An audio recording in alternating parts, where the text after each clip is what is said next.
So if I get bullied at school, I don't have to make these people my friends. I can find friends on the internet. In addition, we're seeing the concentration and availability of things like THC and CBD go up, which helps us manage our shame.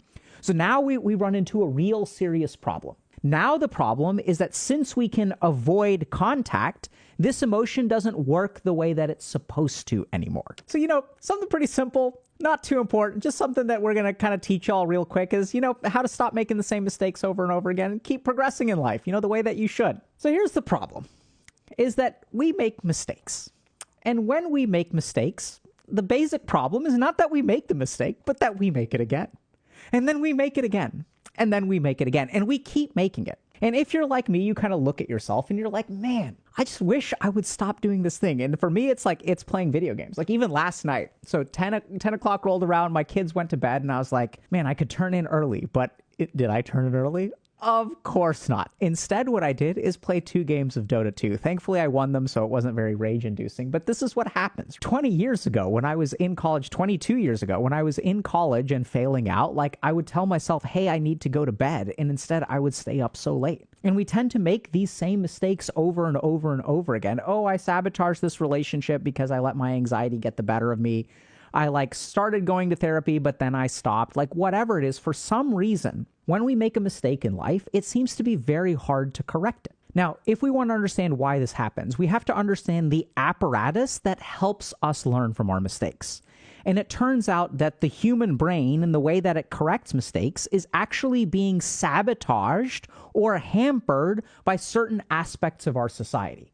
So what are we seeing? We're seeing an increasing number of people making some relatively consistent mistakes. There are challenges in the economy, sure. 50% of people under the age of 30 are living at home. So they're absolutely external factors. But we're also seeing a rise in loneliness. We're seeing a rise in addiction. We're seeing a rise in depression. We're seeing a rise in anxiety. We're seeing a rise in low self-esteem. We're seeing a rise in hopelessness. And what I'm really seeing a rise of is the inability to take corrective action. So today we're going to teach y'all basically how the brain takes corrective action and what is getting in the way of you taking the action that you should be taking. Hey y'all, if you're interested in applying some of the principles that we discuss to your life to actually create change, check out Dr. K's Guide to Mental Health. The guide synthesized my years of training as a monk, along with years of clinical experience as a psychiatrist, to cover common topics like meditation, ADHD, and trauma. The guides include over 100 additional videos that can be navigated based on your needs or interests, or in a more open, choose-your-own-adventure format. The guides are now available in the YouTube store below, and if they're a little bit outside of your price point, you can check out a piece of them with our free resource packs, which are also linked below. So definitely check them out. So in order to take corrective action, our brain needs to do 2 processes. The first is it goes through something called a counterfactual thinking exercise. So this is sort of like an analysis of what you should do. And this is where a lot of y'all may say oh yeah, I figured out what I should do, but I can't do it. And that's where we get to piece number 2, which is actually the motivational component, right? So in addition to knowing what we should do, we have to have the drive to actually do it. So the way that I kind of think about this is, imagine you have a car, and in order to get from point A to point B, you need a map. You need an intellectual understanding of where you are and where you need to go and how to get from point A to point B, right? You have to know that. And then you also need fuel in the car. And your brain needs both of those components. And the crazy thing is that for the majority of people I work with who have this problem, they really focus on one component and neglect the other.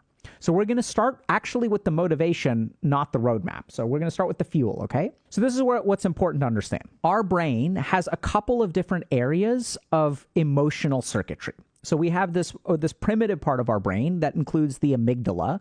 So the amygdala is where we feel what I would call solo survival emotions. This is where we feel fear. This is where we feel anxiety. This is where we feel anger. Right? So these are things that even a reptile can feel fear and anger and territoriality and things like that. So this is a very primitive emotion. But then we have this other part of our brain, which is where we experience the higher human emotions that are more social in nature.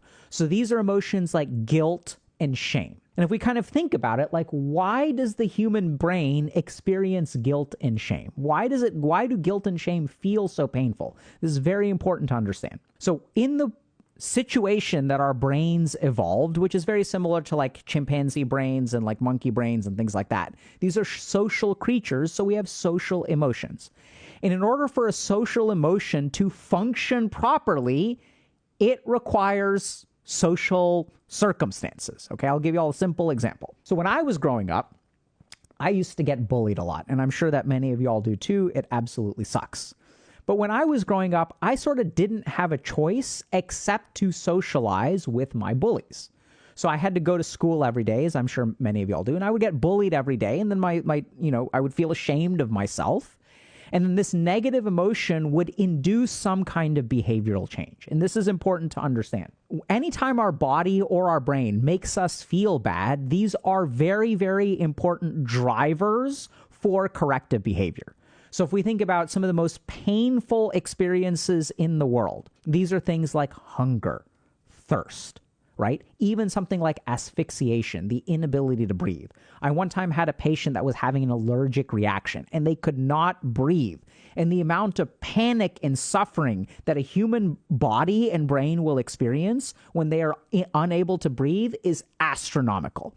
Crazy thing is that this is also why panic attacks are so painful and so scary and actually so traumatic, because you feel like you can't breathe. So anytime the body has something that is very important for your survival, if you don't do it, your body will make you feel incredibly bad, right? So hunger hurts a lot, thirst hurts a lot, asphyxiation hurts a lot, shame hurts a lot, guilt hurts a lot.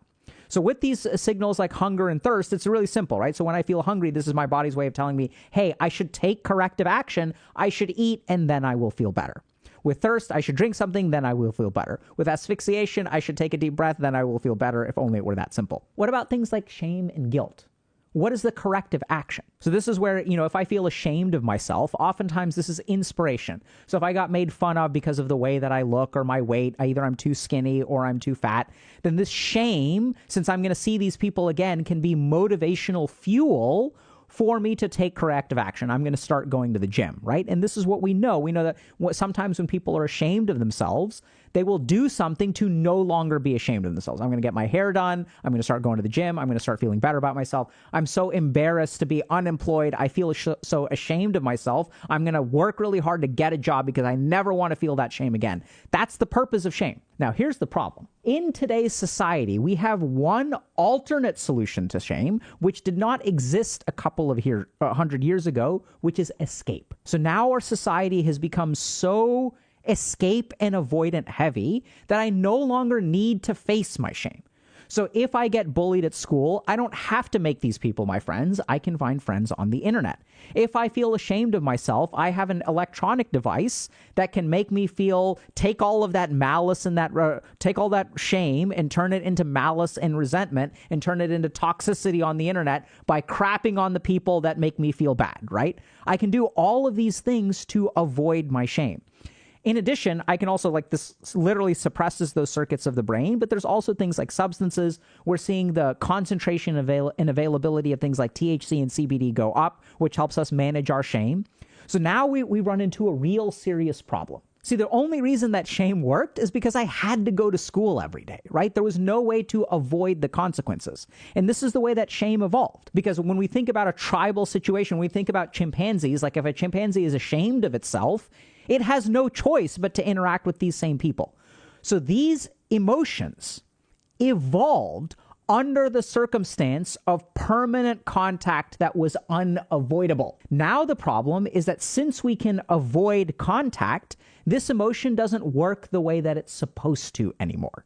Okay? So now what happens is when we create this alternate scenario where, okay, I don't have to experience the shame because I can avoid these people. And what does that mean for my corrective behavior? Now that I'm no longer experiencing the shame, now that I'm no longer avoiding those people, I don't have to fix the problem because, remember, fixing the problem was the antidote to shame. That's the whole purpose of shame. But if I can avoid the problem, then I never have to fix it. And this is literally what happens with people who are ashamed and guilty. They just avoid the social circumstances and therefore avoid the shame. So this is where, I know it's kind of crazy, but we have evidence-based techniques that we've sort of dug into as to what to do about this. And I hate to break it to y'all, but it's to stop avoiding the shame. So my favorite example of this comes from Alcoholics Anonymous, where they have a particular step where they're kind of like, doing all this internal work and they feel ashamed of themselves because they've drank a bunch of alcohol and they've ruined their lives and they've ruined relationships. So they're carrying a bunch of this toxic shame. Oftentimes the toxic shame precedes the alcohol addiction. And so they have a really important step called making amends. So then what they do is they make a catalog of all of the people that they can think of that they've wronged in some way. And they're ashamed of their behavior. There was that time that I got really drunk and passed out and I couldn't drive you to the airport and you missed your job interview and then you didn't get the promotion and everything got worse for you. Very shame-inducing, right? And I used to run away from that. I used to blame you for my failings. This is what happens when people are addicted to alcohol. So instead what they do is they go back and they embrace the shame. They engage with the shame. They go back to all of those people and they say, hey, I screwed up. So they're no longer running away from the shame. When you stop running away from shame, you start gaining accountability. And once they start gaining accountability, their life moves in the correct direction. The shame becomes a positive motivator. Now, there's an important caveat here, which is that there is a version of shame called toxic shame. Now, toxic shame is a completely different feature. So this is where, remember, shame is designed to induce the right behavior, but toxic shame is when people make you feel inappropriately ashamed. And in that case, there is no corrective behavior because no matter what you do, they'll still shame you for it. We have other videos about toxic shame, and if that relates to you, by all means, check those out. So this is where the fuel comes from. And the basic problem is that the most powerful motivators for human behavioral change are actually negative emotions. And our social negative emotions are incredibly strong at that. But the moment that we start avoiding those circumstances, we lose our motivation. And then you end up just watching a bunch of videos about how to gain motivation instead of actually facing up to your problems and going to the gym or saying hi to people or asking someone out on a date, et cetera, et cetera, et cetera. Now we come to the second part, because it's not just emotion. We also need a roadmap. And this is where we also fall into another kind of problem, which is that oftentimes when we are trying to come up with a solution, we lean too far into theory crafting. So we have this part of our brain that does something called counterfactual thinking. Really, really important circuit in the brain. So this is the way that this circuit works. Anytime I do something and I screw up, my brain does something really interesting, right? It goes back in time and it says it fantasizes about what I should have done differently. My favorite example of this is that this occurs usually when you're going to bed and your mind reminds you of some random memory, right? And for me growing up, it was clever things that I would say when someone made fun of me. So someone was like, oh, oh, look, you're such a loser. All you do is play video games. Or I remember one day I was, in recess or PE class and we were playing football. And then someone threw a football and I dropped it, right? I couldn't catch the football. And then what happened is they made fun of me and they're like, oh, did they not teach you how to catch a football when you play your Nintendo? That's what they made fun of me. And then what I would do is 6 months later, I'd be like, yeah, well, no, I can't even think about what I came up with then. But then 6 months later, your brain is like, oh, this is what I should have said. 6 months later, it sort of thinks about how you could have done things differently.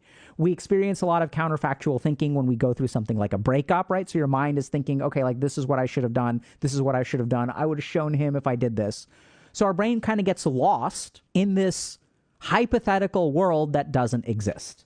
Now, in the worst cases, this becomes something like maladaptive daydreaming, where we get so lost in the counterfactual thinking that we get divorced from reality. This is probably where counterfactual thinking meets ADHD, which has been implicated in maladaptive daydreaming. We have a video about that if y'all are interested. But this is basically how our mind corrects mistakes, is that it engages in counterfactual thinking. Now, here's the problem, is that when we start to live an avoidant life, our brain's capacity for counterfactual thinking becomes weaker. So if we think about what it takes for counterfactual thinking to be the most successful, is we actually need as much data or evidence as we can get our hands on, and we actually don't want to theory craft purely. So usually what I see in the people that I work with who struggle to learn from their mistakes is they will theory craft what they should do. But since they have so little experience, the data inputs for the theory crafting are not optimal by any means. And if y'all have theory crafted in a video game, you kind of know what I'm talking about, right? So if you're playing a particular game, you're like, hey, I'm going to do this build and it's going to be great. I'm going to do a 4-pool rush and I'm going to Zerg rush with 4-pool and it's going to be awesome and I'm going to send a drone with it. You come with all these wonderful ideas. of how you're going to make this game work and how you're going to make this character build. And then you go and you like actually play the game and you're like, wow, that doesn't really work at all. And then you have to adjust your theory crafting. If you're enamored with the idea, you'll give it an adjustment, you'll try it again, and then you do many iterations, and then sometimes you can even make the build work, right? You don't have to just read the meta builds and follow them. Now, this is the problem, is that in order for counterfactual thinking to work successfully, that's actually what we need to do.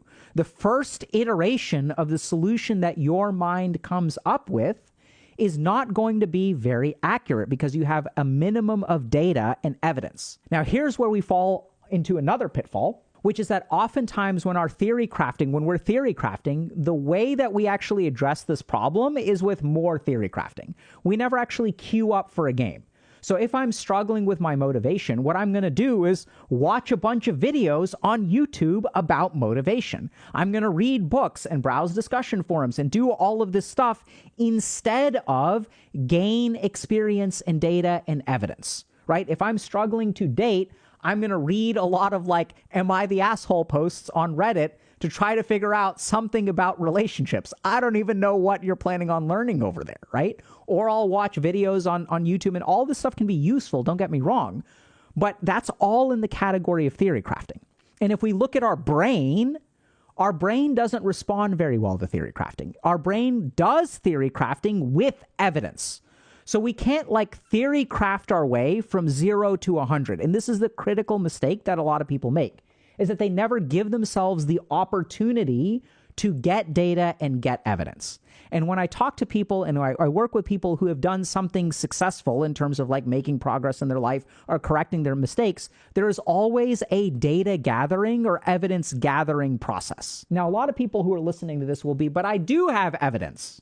All of this stuff happened in the past. This is a fact about my life. This is why it's impossible for me to date. I have all of this evidence. So this is also where we got to be a little bit careful. So when we're talking about collecting evidence, it's not just have these things happen in the past.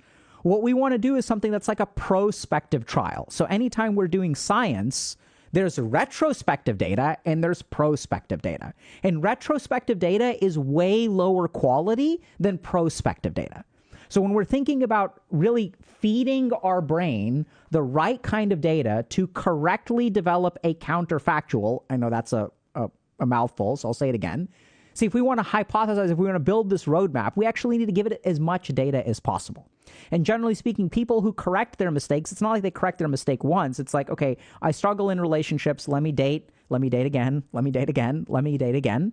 And as I date 15 different times, then over time, the natural model that my brain will construct about how I should fix my mistakes gets more and more and more robust. The good news is that you actually don't have to work very hard at this. The brain will do the computation on its own. All you need to do is feed it the right data. Now let's talk about, but Dr. K, it's not easy to do that, right? It's not just easy to go out there and collect data. Well, why not? Well, that's because of the motivation. So if I'm struggling with dating and I go out and I date once, what do I feel? I feel ashamed of myself. I feel so pathetic. And then what do? I avoid. So this is the cool thing. We already addressed that in the first half of the video. That's why it's structured this way. And this is the key thing that you all need to understand. See, anytime we're stuck, the basic problem is that we are not utilizing the corrective circuitry of our brain in the right way. Our brain has the left hemisphere and the right hemisphere, right?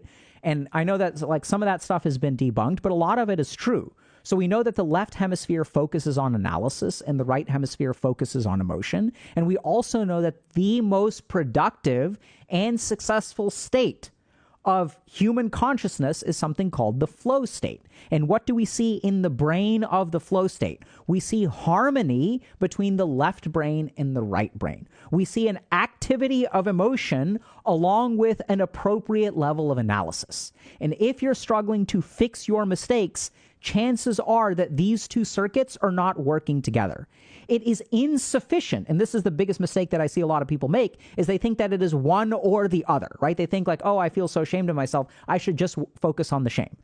That's a great place to start, but then you also need to feed your counterfactual circuitry so that it can develop the right models to help you succeed. And we do this in the gaming world, right? Like when we play video games, we do this successfully where it's like, okay, I'm going to make up a build and I'm going to try it. That didn't work. I'm going to adjust my build. I'm going to try it again. I'm going to adjust my build. I'm going to try it again. And then eventually, like, we kind of make the build work. Like, we're capable of doing it. The problem is that in real life, we do not give our brain the same level of data. So we have to address our emotions. We have to be super careful about avoiding shame, because when we avoid shame, all we experience is the pain of shame without any of the corrective behavior. Right? So then what happens if I'm avoiding shame? I don't actually fix anything. And the next time I leave the house, I feel ashamed of myself again. And then the next time I leave the house, I feel ashamed of myself again. So what we actually create is a really crazy situation where when we avoid shame, we create a persistent, shameful existence. That's crazy. Instead, what we need to do is harness that shame. Use it as motivational fuel to fix our problems. That needs to be combined with a very robust counterfactual apparatus that allows us to analyze our problems, and we need to feed it the right inputs. What makes it hard to feed the right inputs? The shame that we experience causes us to avoid. So when I work with people, these are usually the two components. It's about unity between the left brain and the right brain. And literally, when people are able to do this in a more robust manner, this is what we call the flow state. So if you're stuck in life, if you feel like you're making the same mistakes over and over again, ask yourself these two questions. Number one, am I just theory crafting my way all the way from the Earth to the moon without ever building a spaceship and never launching something? Or it's probably that it's not never, it's that it's very rare. What's the percentage of theory crafting you do, and what's the percentage of data collection you do? The other question to ask yourself is, when you feel shame, are you harnessing it to create a change in your life? Because it's one of the most powerful motivators in existence. Or are you avoiding that shame and perpetuating your current existence? And hopefully what will happen is, as you ask these two questions, you will learn from your mistakes and start to progress more in life. Hey y'all, if you've watched our content for a while, you're probably pretty familiar with our core concepts. And that's why I'm excited about YouTube memberships. Memberships allows us to dive deeper and in a lot more detail on these core concepts. We've also explored more advanced yogic or spiritual concepts like Vasana and Klishta, which will help you understand how habits form in your mind and how to break those habits. Memberships are also community driven, which means that y'all get to vote on which lectures I will be preparing for the next month. They're $10 a month, and if you don't like the vibe of it, it's painless to cancel. So I hope y'all definitely check it out, and I hope to see y'all next month.